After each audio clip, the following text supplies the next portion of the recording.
চট্টগ্রামের ঐতিহ্যবাহী মেজবানির আয়োজন চলছে। এই তো এখানে গরুর মাংস রান্না হয়েছে। এখানে রোস্টের জন্য মাংস বেজে রাখা হয়েছে। এটা সম্ভবত গরুর মাংস রান্নার সময়কার ভিডিও। এই তো গরুর মাংস রান্না হচ্ছে এখানে। চট্টগ্রামের কোন কোন আপু ভাইয়ারা আছেন কমেন্ট করে যাবেন।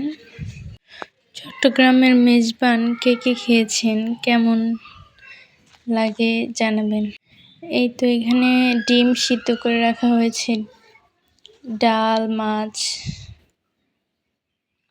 সবজি, আরও কিছু আইটেম আছে। এই যে আমাদের বাসার নিচে রান্না হচ্ছে, এখানেই রান্নার আয়োজন করা হয়েছে। ওই যে ওই পাশে রান্না চলছে। এই ভিডিওগুলো আপনাদের ভাইয়া করে এনেছে আমার জন্য, আমি নিচে যাইনি, এই জন্য ভালো করে ভিডিও করা হয়নি। এত আয়োজন দেখে আমার ছেলে তো খুব খুশি, সে শুধু দৌড়াদৌড়ি করছে অন্য বাচ্চাদের সাথে। মাশাআল্লাহ, সে খুব